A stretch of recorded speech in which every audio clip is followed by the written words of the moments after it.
ler aqui, ó. Cessando o tumulto, Paulo mandou chamar os discípulos, é isso? E tendo confortado, despediu-os e partiu para a Macedônia. Havendo atravessado aquelas terras, fortalecendo os discípulos com muitas exortações, dirigiu-se para a Grécia. Então percebe, ele está indo mais na região da Ásia, né? Saindo ali de onde ele estava, onde se demorou por 3 meses, tendo havido uma conspiração por parte dos judeus contra ele. Quando estava para embarcar rumo à Síria, determinou voltar pela Macedônia, então voltar pelo mesmo caminho que ele tinha ido. Versículo 4. Acompanharam-no Sápatro de Bereia, filho de Pio, Aristarco e Segundo de Tessalônica, Gaio de Derbe, Timóteo, bem como Tíquico e Trófimo da Ásia.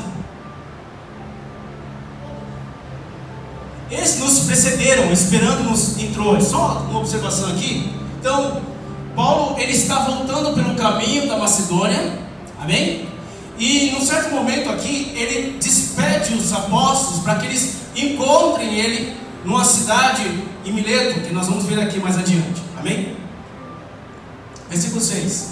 Depois dos dias dos pães sem fermento, navegamos de Filipos e em 5 dias nos encontramos com eles em Troade, onde passamos uma semana. No primeiro dia da semana nós nos reunimos a fim de partir o pão. Paulo, que pretendia viajar no dia seguinte, falava aos irmãos e prolongou a mensagem até a meia-noite. Vamos parar por aqui por enquanto. O que está acontecendo aqui? Paulo, ele sai então ali daquela cidade onde ele foi perseguido, amém?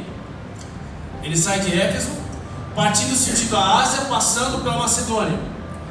E aí no caminho de volta, ele despede os apóstolos para que eles vão pelo caminho do mar, e ele volta a fazer um caminho por terra, anunciando algumas situações por algumas cidades ainda que ele tem que passar, até chegar nesse momento aqui, onde ele está se reunindo com os apóstolos nesse cenáculo, para trazer as últimas mensagens, para trazer a última mensagem.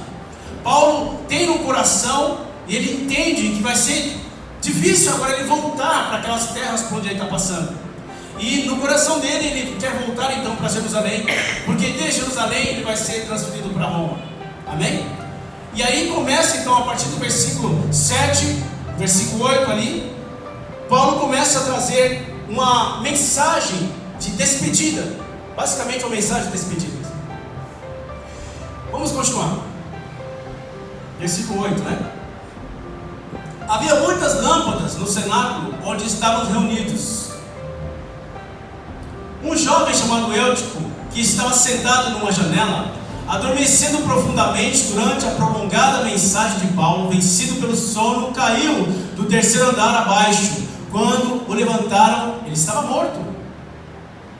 Mas Paulo desceu, inclinou-se sobre ele e, abraçando-o, disse: não fiquem alvoroçados, pois ele está vivo. Subindo de novo, Paulo partiu o pão e comeu. E lhes falou ainda muito tempo até o amanhecer, e assim partiu. Então conduziram vivo o rapaz e o serviram-se grandemente confortados. Só um minuto aqui. Paulo está no cenáculo, ministrando logo de manhã, amém? E ele começa a ministrar, e ele se prolonga nessa ministração, e essa ministração atinge a noite. Vocês estão vendo isso aí? Ele está falando durante muito tempo, é a última mensagem de Paulo para aquele povo. Esse texto ele é contemporâneo à carta que Paulo está escrevendo lá em 2 Coríntios. Eu sugiro você a ler a 2 Coríntios, é uma carta longa de Paulo. Então depois dessa ministração para esses povos da Ásia ali, ele ainda escreve uma carta, 2 Coríntios, onde ele relata muitos ensinamentos, muitas coisas para nós, muitas riquezas, preciosidades que deveriam estar na minha e na sua vida, amém? Vamos continuando. Nós, porém, prosseguindo, embarcamos e navegamos para Assós, está vendo? Hoje devíamos receber Paulo, então eles vão por outro caminho do mar, porque assim nos havia sido determinado, devendo ele ir por terra. Então ele volta pelo caminho da Macedônia e despede os apóstolos para que eles vão pelo mar. Quando se reuniu conosco em Assos, nós o recebemos a bordo e e fomos a Mitílide. Dali, navegando no dia seguinte, passamos diante de Quios, levamos mais um dia até Samos, e um dia depois chegamos a Mileto. Mileto, então, é uma cidade da Grécia. Né? Paulo já tinha resolvido não aportar em Éfeso, pois não queria demorar-se na província da Ásia. Ele tinha pressa, pois queria, caso lhe fosse possível, passar o dia de Pentecoste em Jerusalém. Está vendo? Então aqui ele quer voltar para Jerusalém, porque a intenção de Paulo, como Deus tem falado com ele, é que ele precisa conversar com os apóstolos, ele precisa voltar em Jerusalém, porque é dali que Deus vai mandá-lo para Roma. De Mileto, Paulo enviou uma mensagem a Éfeso, pedindo aos presbíteros da igreja que se encontrassem com ele. Quando chegaram, Paulo lhes disse: vocês sabem como me conduzi entre vocês em todo o tempo, desde o primeiro dia que entrei na província da Ásia, servindo o Senhor com toda humildade, com alegria e com provações que me sobrevieram pelas ciladas dos judeus. Vocês sabem que jamais deixei de anunciar o que fosse proveitoso e de ensinar isso a vocês publicamente, também de casa em casa, testemunhando tanto a judeus como a gregos o arrependimento para com Deus e a fé em nosso Senhor Jesus Cristo. E agora, impelido pelo Espírito, vou para Jerusalém, não sabendo o que ali vai me acontecer, exceto que o Espírito Santo, de cidade em cidade, me assegura que prisões e sofrimentos estão à minha espera. Porém, em nada considero a minha vida preciosa para mim mesmo, desde que eu complete a minha carreira e o ministério que recebi do Senhor Jesus, para testemunhar o Evangelho da graça de Deus. Agora eu sei que todos vocês, em cujo meio passei pregando o reino, não mais verão o meu rosto. Está vendo? Então, ele está, de fato, tendo uma mensagem de despedida para aqueles homens ali na Ásia. Vamos lá. Portanto, no dia de hoje, testifico diante de vocês que estou limpo do sangue de todos, porque jamais deixei de anunciar todo o plano de Deus. Cuidem de vocês mesmos e de todo o rebanho do qual o Espírito Santo os colocou como bispos, para pastorearem a igreja de Deus, o qual ele comprou com o seu próprio sangue. Eu sei que depois da minha partida, aparecerão no meio de vocês lobos ferozes, que não pouparão o rebanho, e que até mesmo entre vocês se levantarão homens falando coisas pervertidas para arrastarem os discípulos atrás de si. Portanto, vigiem, lembrando que durante 3 anos, noite e dia, não cessei de admoestar com lágrimas cada um de vocês. Agora, pois, eu os entrego aos cuidados de Deus e à palavra da sua graça, que tem poder para edificá-los e dar herança entre todos que são santificados. De ninguém cobicei prata, nem ouro, nem roupas. Vocês mesmos sabem que essas minhas mãos serviram para que era necessário a mim e aos que estavam comigo. Em tudo tenho mostrado a vocês que, trabalhando assim, é preciso socorrer os necessitados e lembrar das palavras do próprio Senhor Jesus: mais bem-aventurado é dar do que receber. Tendo dito isto, ajoelhou-se Paulo, orou com todos eles. Então houve grande pranto entre todos, e abraçando Paulo, o beijaram. Entristecidos, especialmente pela palavra que ele tinha dito, que não mais deveriam ver o seu rosto, eles o acompanharam até o navio. Amém? É uma mensagem, eu até imagino, né, para aqueles homens que estavam ali com Paulo, a tristeza, né, se apoderou do coração deles, porque ele está dizendo assim que ele não sabe do caminho. Ele não sabe se ele poderá voltar exatamente naquelas mesmas viagens para aqueles povos, passando pela Ásia, por todos aqueles povos por onde ele passou. Mas ele tem no coração dele uma grande preocupação. E eu estava meditando sobre essa mensagem. Eu tracei algumas coisas que são muito importantes para nós, muito importantes. Paulo, ele tem uma mensagem para cada tipo de coração. Eu acho muito interessante isso. Porque ao longo de Atos dos Apóstolos, vocês têm acompanhado as mensagens aqui. Paulo, quando ele tem a oportunidade, o que ele faz? Ele pega o microfone, né? Não sei se meti o microfone, mas ele se coloca diante das pessoas, faz sinal com a mão, e ele argumenta, ele fala, ele tem uma mensagem, uma palavra. Ele faz isso, né? Até separei aqui, ó, lá no capítulo 13, quando ele, ali lá em Antioquia, né, que ele fala diante dos judeus, primeira mensagem de Paulo, já depois que Deus o toca no coração. Depois, mais adiante, ele vai falar aos atenienses, lembra? Que ele olha ali os deuses estranhos, e ele chega no meio da reunião dos atenienses, ele pede sinal, ele ministra ali para eles sobre quem é esse Deus oculto, esse Deus que eles precisam conhecer. E agora no capítulo 20, a gente vê de novo Paulo se colocando à frente desses povos. Agora ele está falando com os líderes da igreja, porque vocês viram, né? Ele vai então para Mileto. Mileto fica próximo ali da cidade de Éfeso. Ele não vai para Éfeso mais, e ali em Mileto ele chama então todos os presbíteros, né, os pastores que estão à frente das igrejas da Ásia. Então ele faz meio que uma reunião pastoral ali. Essa mensagem ela tem um cunho pastoral, sim, mas ela também tem um despertar, um desafio para nós. Essa mensagem tem um desafio para você e para mim. Amém? E ali ele começa então a ministrar algumas coisas que eu queria traçar aqui para nós. Amém? Eu separei algumas coisas aqui que eu achei absolutamente assim, muito interessante. Lá naquele versículo 7, quando Paulo chega, ele começa ali a pregar, a gente percebe que Paulo se estende na mensagem, e essa mensagem ela passa pela noite e chega até o dia seguinte. E eu fiquei pensando sobre isso. Qual seria o meu despertamento, o meu interesse para esta mensagem?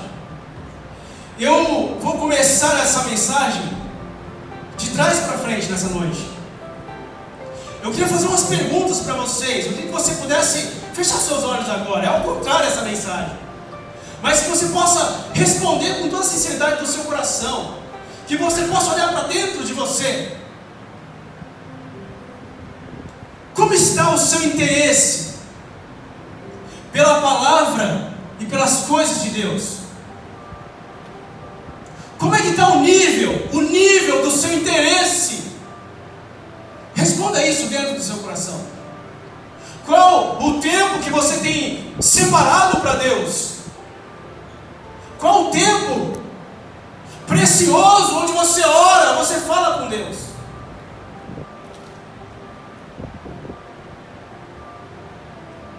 As circunstâncias que você está, o momento que você tem passado, as lutas, as tribulações, não sei quais são, os seus afazeres, o tempo, os compromissos, isso tem interferido na sua fé?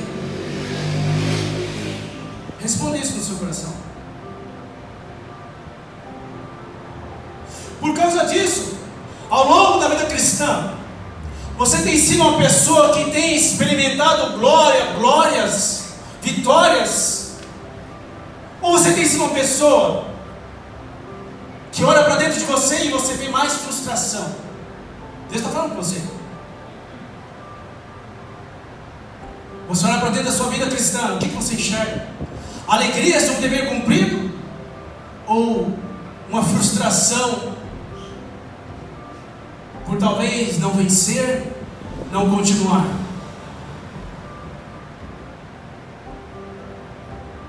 Você tem treinado a sua vida cristã?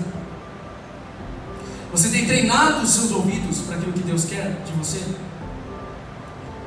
Quando Deus fala a sua palavra, esta palavra tem achado guarida no seu coração? Responda isso, meu irmão. Esse culto não pode ser mais um culto só. Nós não estamos aqui perdendo o nosso tempo. Deus tem falado com a sua igreja domingo após domingo. É o momento de nós abrirmos os nossos ouvidos. Quem tem ouvido, ouça a palavra do Senhor. E por último, você tem ouvido o chamado de Deus? Ou esse chamado não é para você, é para outro? Se Deus não tem te chamado, quer dizer que tem algo errado, porque Deus chama todos. Na obra do Senhor não há lugar para braços cruzados, meu irmão. Esta mensagem tem essa conotação. E Paulo, amém? Pode avisar. E Paulo tem essa preocupação de trazer à tona essa realidade para o povo. Paulo não quer ir embora, ele não quer deixar arestas, sabe, pontos sem acabar, mensagens inacabadas, dúvidas.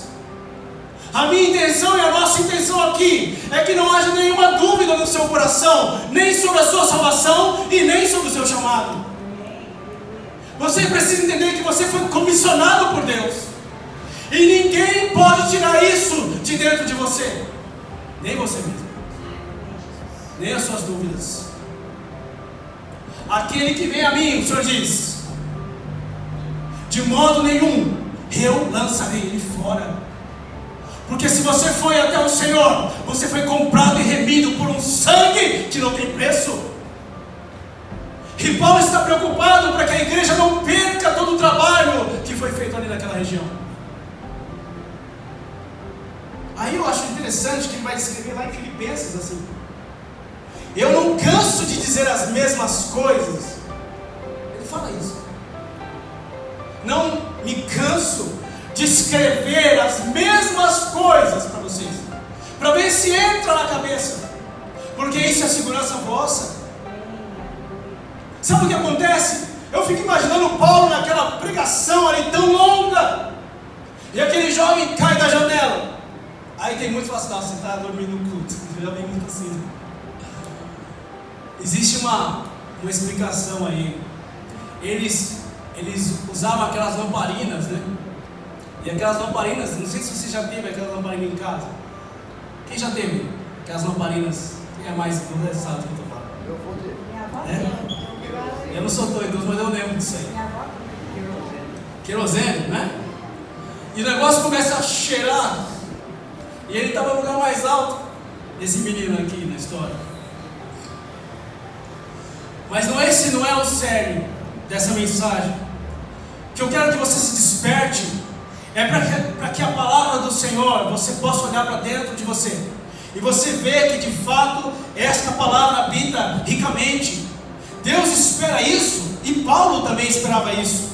Que lá em Colossenses ele vai dizer assim, ó, é um texto que a gente sempre repete aqui, que a palavra de Cristo habite ricamente em vós. O que significa isso? Habitar ricamente. Como é que uma pessoa é rica? Como? Quando ela possui. Não é isso? Quando ela incorpora, quando faz parte dela, quando pertence a ela. Então essa pessoa é rica. Ela não consegue ser rica por causa do outro. Observe que até a herança, você precisa tomar posse da herança. Então essa palavra só vai ser rica em mim se a gente se apoderar dela. O que eu acho curioso é que Deus, Ele coloca sempre a mensagem maior que o mensageiro. Graças a Deus por isso. A mensagem é sempre maior que o mensageiro. Mas Deus tem o dom de misturar os dois. Porque Deus não tem prazer que a palavra dele seja uma palavra vazia, a voz que clama no deserto como João. Não pode ser uma voz que clama no deserto. Esta mensagem não pode ser uma voz que clama no deserto. Tem que ser uma voz que clama e alcança corações cheios de Deus, corações que querem Deus, corações que querem viver para aquilo que Deus quer, corações que têm um propósito nessa terra, que entendem que você tem um chamado, que essa mensagem não vai passar, que o trabalho de Paulo não vai ser em vão na minha vida e na sua. Amém? A preocupação de Paulo é para mim e para você hoje. A mensagem de Paulo não pode ter sido em vão. Essa mensagem não pode passar em vão na minha e na sua vida, meu irmão. E aí ele continua aqui, falando então ali para aqueles homens que ele chama, todos aqueles bispos e presbíteros das igrejas ali da Ásia. E ele começa a falar com eles, começa a trazer instruções a partir do versículo 19. Eu queria destacar algumas coisas aqui para nós nessa noite. Eu queria que você pudesse abrir o seu coração verdadeiramente, meu irmão. Verdadeiramente. Eu queria destacar a primeira coisa. Existe um evangelho falso. Existe uma mensagem que não é o evangelho. Essa mensagem já esteve lá no passado. Esta mensagem está nos dias de hoje e vai estar até o dia de Cristo Jesus. Só que nós estamos sendo instruídos a andarmos no verdadeiro evangelho. E qual é esse verdadeiro evangelho? O verdadeiro evangelho, primeiro, não pode parar. O primeiro e verdadeiro evangelho muda a sua circunstância. O primeiro e verdadeiro evangelho cria homens corajosos e cheios de vontade de seguir a Deus. No versículo 19 até o 24, Paulo vai falar ali que ele estava passando por tantas privações. A gente acompanhou a vida de Paulo aqui, tantas lutas. Quando você lê lá 2 Coríntios, tem um texto lá que vai destacar inteiramente tudo que ele passou na defesa apostólica dele. 2 Coríntios, sugiro você ler, porque ela é contemporânea a esse momento. Quando a gente viu que ele ficou 3 meses ali, quando ele fica 3 meses, ele está escrevendo. E está aqui para nós, esses textos hoje. Qual é a mensagem que Paulo está pregando? Versículo 19 aí. Serviam ao Senhor com toda humildade, com lágrimas, provações que me sobrevieram pelas ciladas dos judeus. Passa adiante ainda. 20. Vocês sabem que jamais deixei de anunciar o que fosse proveitoso e de ensinar isso a vocês publicamente e de casa em casa. E o 21. Testemunhando tanto a judeus como a gregos o arrependimento para Deus e a fé do nosso Senhor Jesus Cristo. Você percebe que o evangelho não muda? O que Paulo tem anunciado? O arrependimento e a fé em Jesus. O que nós anunciamos hoje? Que Deus possa achar um coração arrependido todos os dias. Que Deus possa olhar para a sua vida e não achar uma pessoa turrona, sabe? Alguém que essa mensagem não faz mais efeito. Porque quando essa mensagem não faz mais efeito, sabe o que acontece? O evangelho, que não é evangelho, começa a ter acesso a nós. O evangelho, que não é evangelho, começa a despertar em nós o interesse. Mas Paulo, insistentemente, ele sabia que essa mensagem do evangelho de Jesus é poderosa para levantar os cristãos. Essa mensagem é poderosa para levantar a sua vida hoje.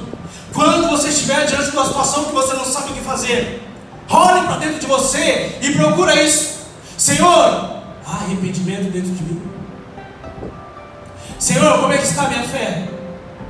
Porque são esses dois mastros, são esses dois lastros que tem que estar firme na minha vida e na sua. Todos os dias, Senhor, esse inimigo, esse mundo, a minha carne tenta me afastar de Ti. Todos os dias eu escuto um evangelho que não é o evangelho. Todos os dias o mundo tenta pregar o contrário daquilo que Deus quer. Mas todos os dias Deus te chama ao arrependimento. Todos os dias Deus tem no seu coração, pelo Espírito Santo, uma ação de te trazer de volta. E esta era a preocupação de Paulo. Todos os lugares por onde ele passava, ele falava que Jesus Cristo morreu pelo seu e pelo meu pecado, e que você precisa reconhecer isso todos os dias, para nós não sermos enganados. Sabe por quê? Qual é o maior engano do ser humano? Sabe qual é o maior engano do ser humano? Achar que é autossuficiente. Esse foi o erro do diabo. E ele tenta colocar isso goela abaixo do mundo. Que você não precisa dar satisfação para ninguém, que a vida é sua, que você faz o que você quiser na sua vida. Mas o Senhor diz que minha terra e toda a sua força. Você pertence ao Senhor. Você pertence a Deus. E como eu pertenço ao Senhor, eu preciso crer que Deus começou então uma obra na minha vida, e Ele quer que essa obra continue, que essa palavra não passe vazia pelos meus ouvidos, e que outro evangelho não ache espaço no meu coração. Existe um texto lá em Marcos que eu acho tão interessante. Quando perguntam ali para Jesus, e Jesus questiona sobre quais são os 2 mandamentos, a resposta sempre é essa, né? Amar a Deus sobre todas as coisas e ao seu próximo como a ti mesmo. E aí, na resposta que na verdade fizeram em Marcos 12, ele vai dizer o seguinte assim, ó: amar a Deus de todo o coração, de todo entendimento, de toda a força, e amar ao próximo como a si mesmo, excede a todo holocausto e sacrifício. Como é difícil isso! Mas este é a cerne, esta aqui é a ponta daquilo que Deus tem, daquilo que Deus quer para nós. Para que eu e você nunca nos endurecemos, para que eu e você nunca olhemos para trás e vemos que a nossa vida está sem fruto. Amar ao Senhor tem a ver com uma vida onde o arrependimento está presente. Porque você percebe o seguinte, eu quero ser sincero com você. O primeiro sinal de alguém que está oscilando na fé, qual é? E por aumentar a iniquidade, o amor começa a esfriar. Esta palavra não tem mais sentido. As coisas de Deus começam a ser repetitivas, começa a dar sono, parece que não tem resultado, parece que é a mesma coisa, parece o mesmo do mesmo, não há novidade. Mas o Senhor diz assim na sua palavra, que a palavra dele renova a cada dia, meu irmão. Amém. Se a palavra do Senhor renova a cada dia, tem algo errado.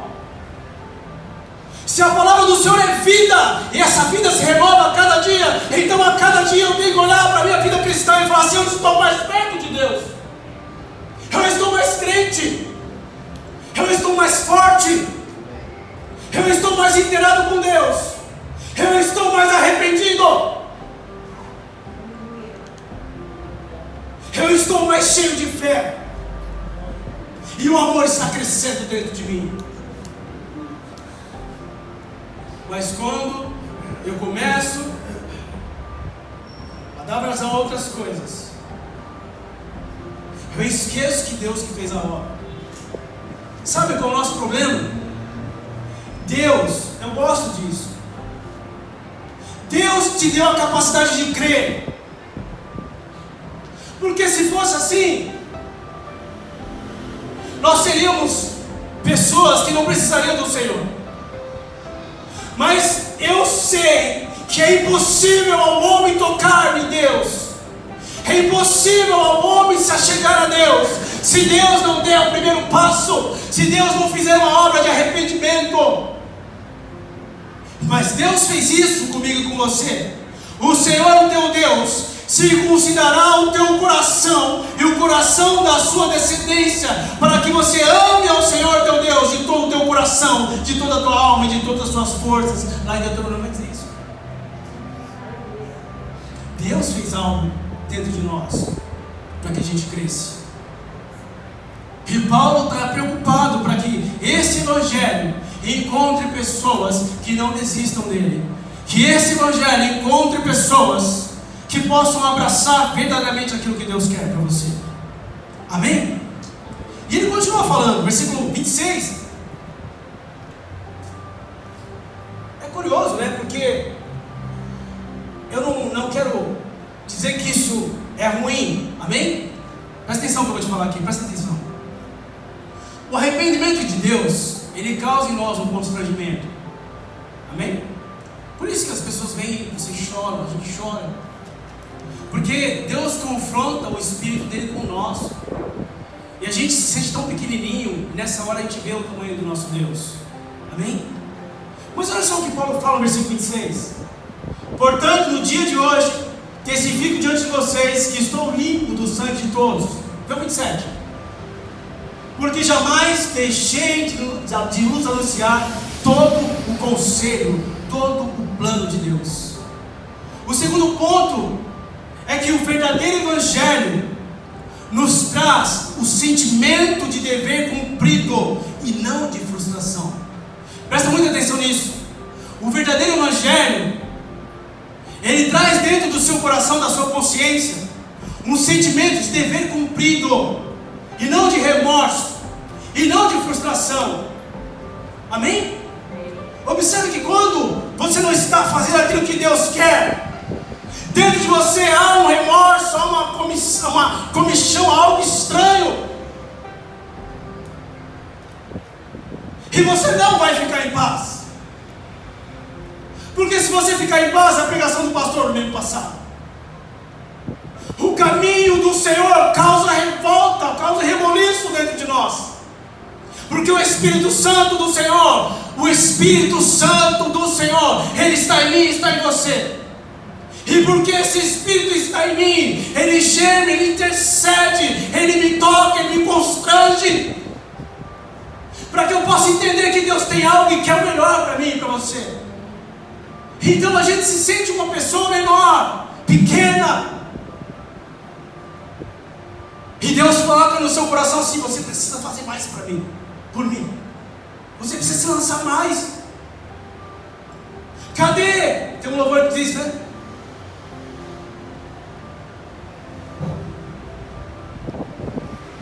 Deus colocou um espírito em você. Esse espírito brilha. Então não adianta você tentar se esconder. Amém? Jesus vai dizer o seguinte: ninguém pega uma lâmpada e coloca debaixo da mesa, mas você coloca ela num lugar que ela possa iluminar a todos, não é isso? Quer dizer que o Espírito Santo do Senhor, onde quer que você estiver, vai estar brilhando. Imagina aquele crente escondido lá brilhando. Porque a minha vida é a sua. Paulo vai escrever lá em 2 Coríntios: nós somos cartas vivas. Ele vai dizer o seguinte: que nós somos essa carta que as pessoas leem. As pessoas não leem a Bíblia, meu irmão. O que elas leem? Está aí o futebol, é um exemplo. Não, o Rafael falando isso. Rafael Lili, né? O que é isso? As pessoas estão lendo a minha vida sobre. Então o verdadeiro evangelho não traz sentimento de frustração. Sabe? O sentimento de frustração de não ter feito é simplesmente porque você não fez. Mas diz assim, ó: deixando as coisas, Paulo vai dizer isso, que para trás ficam. Chegou o seu fim? Não, graças a Deus não, você está aqui ainda. Então encontra fôlego a esperança. Retome aquilo que Deus tinha na sua vida. Retome o seu chamado. Retome aquilo que Deus queria que você fizesse, você não faz. Retome a oração, retome a leitura, retome a dedicação.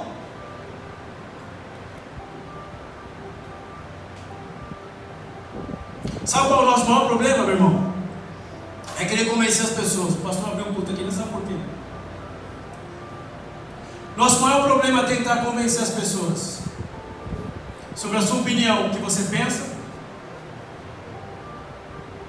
Até eu e minha esposa estamos arrancando em casa lá por causa disso. São dois cheios de opinião. Mas não é a minha ou a sua opinião. Nosso dever não é convencer as pessoas. Esse não é o nosso papel. De quem é esse papel? Do Espírito Santo. Mas a gente vê muitos crentes tentando fazer o papel do Espírito Santo. Observe. O papel do Espírito Santo, o papel de Deus. Deus vai julgar, amém? Minha vingança, diz o Senhor, não é? De quem é a vingança? De quem é o julgamento? Então tem crente fazendo o papel de Deus. O papel do mundo. Qual é o papel do mundo? Distração. Qual é o papel do inimigo? Acusação. Mas qual é o papel da igreja? Anunciar o Evangelho até que eu venha. Não é isso? Porque todas as vezes que comeres desse pão e beberes desse cálice, anunciar a mensagem do Senhor até que eu venha. Enquanto esse céu não se rasgar, a mensagem da igreja não vai mudar. É anunciar o arrependimento para Deus e a fé no nosso Senhor Jesus Cristo. Essa mensagem não vai mudar. Mas qual é a profundidade que ela tem alcançado o seu coração? Jesus vai dizer o seguinte: quem não é por mim, é contra mim. Quem comigo não ajunta, espalha. Qual é o sentimento que Deus tem posto no seu coração nessa noite? Eu quero que você saia com o sentimento de dever cumprido, servo bom e fiel. Você acha que isso é só para você? Para mim não, isso não pesa, pastor? Acho que para a gente não pesa. Meu Deus do céu! Vou pregar isso aqui, você não tem noção como que é. Meu Deus, me ajuda! Porque nós precisamos se apresentar diante do Senhor. Aliás, nós já estamos diante do Senhor. Amém? Tem um pessoal para orar e falar assim: Senhor, chegamos na tua presença. Deus é onipresente, onisciente, onipotente. Ele te sonda e te conhece por trás, por diante. Ele sonda os seus corações, o seu pensamento. Antes que a boca, antes que a fala saia, antes que o pensamento venha, Ele sondou, Ele sabe. Então você tem que buscar dentro do seu coração. É um contritamento, é uma devoção a Deus, pedindo para que Deus possa trazer diante de você sentimentos bons. Deus, tira toda a frustração, Senhor. Me ajuda a fazer o meu melhor, Pai. Me ajuda, Senhor, a anunciar na capacidade de fé. Me ajuda a viver na condição que o Senhor tem me colocado, mas me alavanque, como o pastor falou aqui. Me coloque num outro nível, Senhor. E Paulo está preocupado para que a igreja não volte para trás, porque existe um outro evangelho que tenta afastar as pessoas de Deus. E ele quer então enfatizar isso. No 3, que o verdadeiro evangelho nos traz ou nos deixa alertas, espertos, vivos, acordados. O verdadeiro evangelho nos torna disponíveis, dispostos. Existe dentro desse verdadeiro evangelho a ação de um Espírito, que é o poder de Deus na minha e na sua vida. E esta ação de Deus não me deixará ser enganado. Paulo está preocupado, no versículo 28 a 30, que as pessoas sejam enganadas, porque vão se levantar falsos mestres, vão se levantar falsos pastores, falsos. E a gente sabe que o evangelho está hoje repleto de interesses que não são verdadeiramente interesses de Deus. Mas eu tenho uma pergunta para você. Você sabe por que existem falsos mestres? Você sabe por que existem falsos ensinadores por aí? Sabe por quê? Quem se arrisca? Isso! Tem falsos mestres, falsos líderes, porque tem falsos crentes.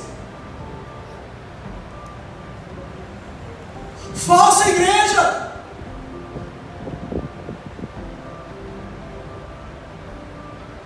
Pois haverá tempo, 2 Timóteo, capítulo 4, versículo 3.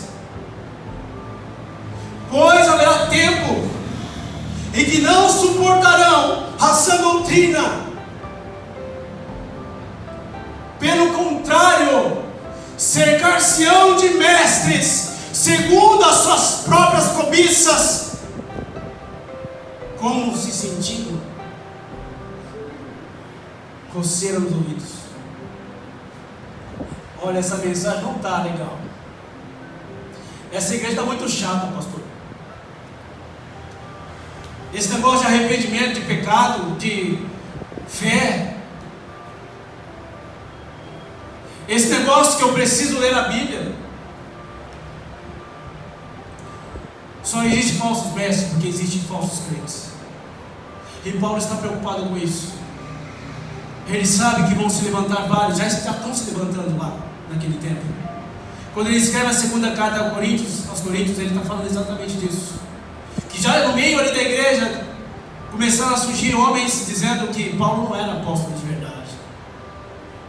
E Paulo escreve então a segunda carta, mostrando: se eu não sou apóstolo de verdade, pelo amor de Deus. É lá que vai constar aquele texto que ele fala assim: que eu conheço um homem que eu não sei se no corpo ou fora do corpo, mas ele teve visões do céu, e por causa da supremacia daquela visão foi-lhe posto um espinho na carne. E esse mesmo homem vai dizer o seguinte: por isso eu me gloriarei mais nas minhas fraquezas. E ele vai dizer mais também nessa carta, que a graça do Senhor bastaria para ele. E tudo isso é pano de fundo para nós hoje. Que você precisa entender que a graça do Senhor é o que me mantém no Evangelho. O Evangelho sem a graça de Deus é balela. Eu preciso da graça do Senhor para viver no Evangelho verdadeiro. Você não pode abrir mão da graça do Senhor. Como é que eu abro mão da graça de Deus? Quando eu não sou grato. Quando eu acho que eu posso por mim mesmo. Porque você fala assim: ah não, mas eu não sou assim. Não, lógico que assim, eu também sou muitas vezes. Viver na dependência do Senhor significa você respirar dizendo: Deus, obrigado, Senhor, porque o Senhor me dá a condição que eu estou. Obrigado, Senhor, pelas coisas que eu consigo mudar. E obrigado, Senhor, mesmo assim, pelas que eu não consigo. Viver a graça de Deus é viver o Evangelho onde o que é falso não tem espaço para você. Onde aquilo que é falso não tem espaço para você. Sabe o que é falso? A gente pensa assim: o falso está sempre fora, né? É isso? Sabe onde está o Evangelho falso? Sabe onde? Aponta aí para sua mente assim. Aonde o inimigo quer atuar? É nesse microfone? Não necessariamente. O Evangelho quer atuar, o Evangelho falso atua no seu ouvido todos os dias. Todos os dias você escuta coisas contrárias à vontade de Deus. Ou não? Ou sou só eu? Todos os dias existe uma onda nesse mundo, trazendo as pessoas a ficarem mais longe de Deus. Mas o Evangelho do Senhor é aquele que é regado pelo Espírito Santo. E esse Evangelho me traz a condição de crer que o Senhor colocou dentro de mim uma capacidade de separar o que é santo do que não é santo, de separar aquilo que é de Deus daquilo que não é de Deus, de separar a palavra que vem trazer graça para nós e a palavra que não vem trazer graça para nós. Mas eu fico pensando, eu estava falando com a minha esposa hoje, a gente teve até uma... Por que existem tantas pragas no mundo? Por que tem mais essa praga aí? Você não pensar nisso? Sabe, hoje à tarde eu estava orando a Deus, e cada dia que passa tem algo que fica mais claro no meu coração. Sabe por que Deus permite tantas desgraças? Sabe por que Deus permite tanta coisa ruim nesse mundo? Sabe? Para ser igual a história da águia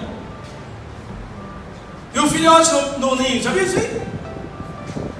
Quando o filhote vai nascer, a mãe águia vai lá, pega os gravetos mais fofinhos,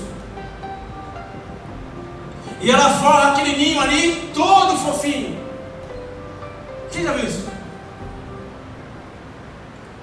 Aí nascem os filhinhos ali, os pintinhos, filhos de águia. Mas vai passando um tempo, ele precisa de sobrevivência, ele precisa aprender que ele é águia, e o pai e a mãe águia começam a tirar. Leia sobre isso. Deus está te ensinando tantas coisas nesse mundo, meu irmão. Olhe para a natureza de Deus. E o filhote águia começa a tirar as folhinhas fofinhas do ninho, e começa a ficar espinhento. Só os gravetos começam a incomodar. Não dá para ficar mais ali. E aí de tempos em tempos a mãe águia joga o filhote para ver se ele já sabe voar. E e ela confia que ele vai voar. Mas se ele não voar, ela desce no rasante, pega ele e põe ele de novo no ninho desconfortável, para que ele entenda que ele precisa voar. Quando Deus manda as desgraças para esse mundo, Ele está dizendo que o seu lar não é aqui, que a sua terra não é aqui, que aqui não é o lugar que Deus preparou para você, que o seu conforto não está nesse mundo, que você precisa buscar o Senhor, a face dele todos os dias, que Deus tem algo muito melhor e maior, porque essa leve e momentânea tribulação, Paulo vai falar isso na Escola Coríntios, não há de se comparar com aquilo que Deus tem preparado para nós, para aqueles que nele esperam. O Senhor vai dizer o seguinte: eu bem sei os pensamentos que tenho a respeito de vós. Texto tão falado, tão... Eu bem sei os pensamentos que eu tenho acerca de vós. Deus não tem prazer com o desespero, com a morte, com o sofrimento. Deus não tem prazer.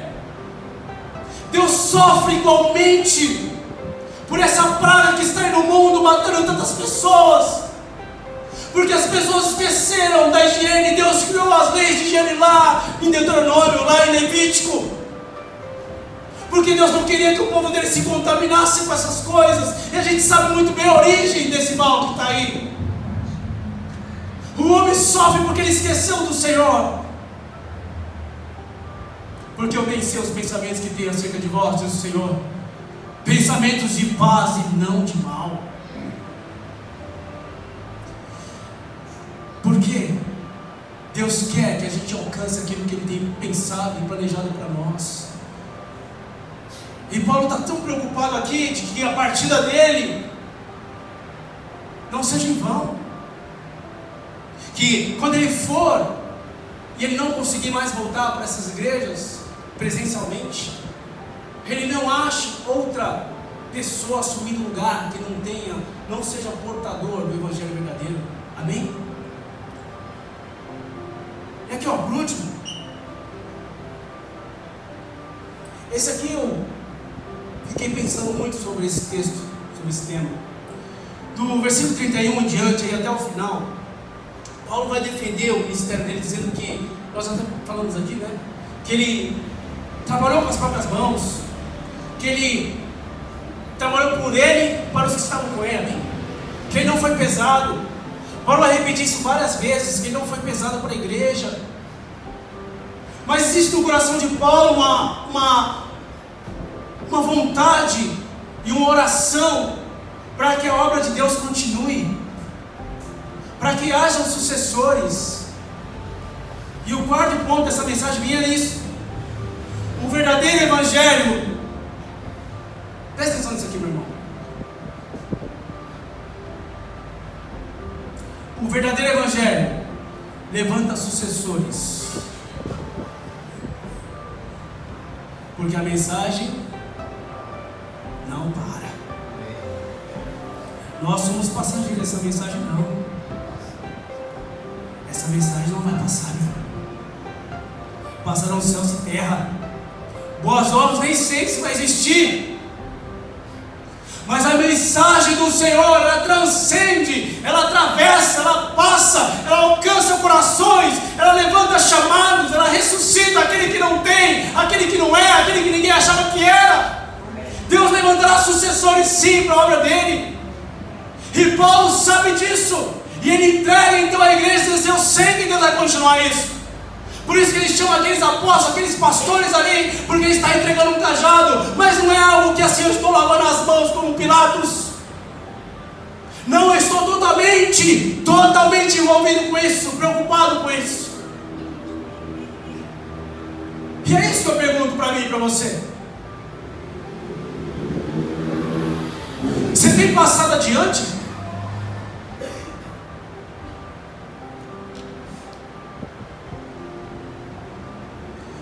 Discipulado, nós vamos começar. Discipulado, eu gosto de parafrasear discipulado, é discípulo ao lado, né? Não é esse significado, mas é muito interessante isso.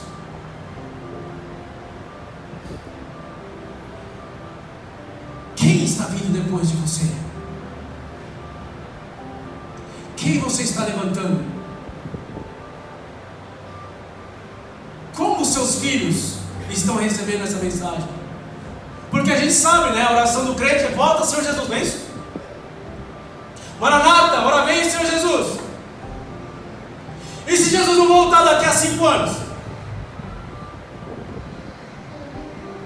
E se Jesus não voltar daqui a 10 anos? Faz as contas aí, quantos anos você vai ter? E se Jesus voltar daqui a 20 anos? E se Jesus não voltar daqui a 30 anos?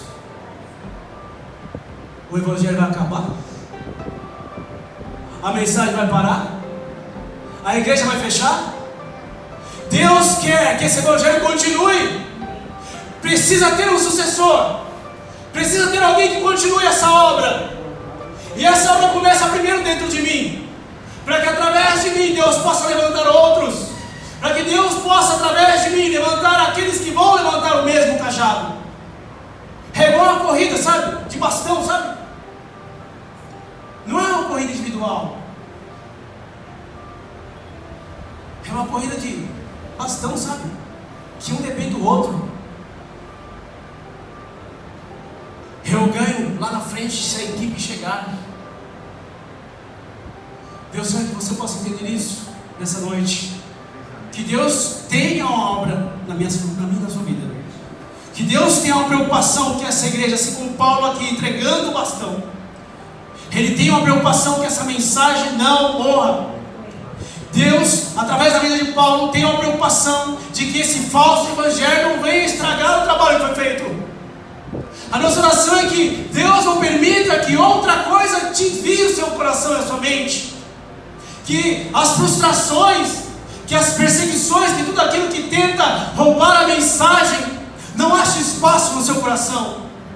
Mas você possa olhar para dentro de você e você ver arrependimento e fé. Todos os dias. Todos os dias. Essa mensagem tem que repetir no meio do seu coração. Eu vou repetir isso para mim, Senhor. Porque a Bíblia diz o seguinte, lá em Hebreus: que não haja em vós um coração endurecido, um coração que por causa desse endurecimento comece a se afastar dessa mensagem. Observa que o afastamento, o esfriamento espiritual, ele não é algo assim instantâneo. Ele começa aos poucos. Daqui a pouco a pessoa vai perdendo a vontade, perdendo o interesse. E daqui a pouco as coisas já não fazem mais sentido. E de repente ele olha para dentro dele e fala assim: eu sou o suficiente. Sabe quando você diz que você é suficiente? Quando você acha que você está perdendo seu tempo com as coisas de Deus. Está entendendo? Se você achar que você está perdendo seu tempo com as coisas de Deus, isso parece absurdo o que eu estou falando, mas a sua carne vai querer fazer isso com você. Que você poderia estar em qualquer situação, que você poderia estar em outro lugar, fazendo outra coisa, com outro povo. Deus está falando aqui. Você pode pegar o Jesus. Que você poderia estar em qualquer situação, em qualquer lugar, mas Deus te chamou aqui nesta noite.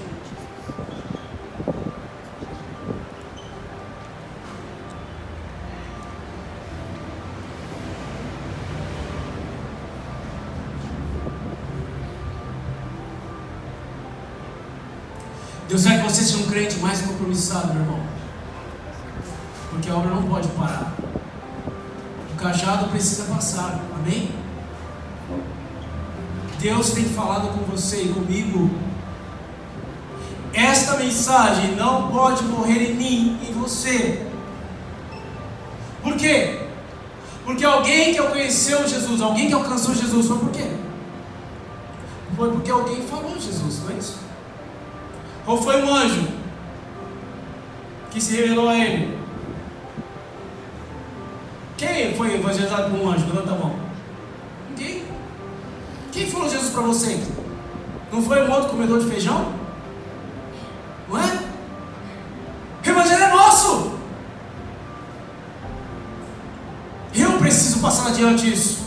Eu não posso deixar essa peteca cair. E Paulo está preocupado nessa mensagem, nessa noite, aos pastores. É uma mensagem mais direcionada, mas é uma mensagem direcionada para você também. Porque Deus tem chamado na sua vida. Deus tem te chamado, te comissionado, para que você volte à condição que você estava, que você era, que você tinha, que você fazia. E você volte novamente a fazer aquilo que Deus quer. Amém? Peça em nome de Jesus.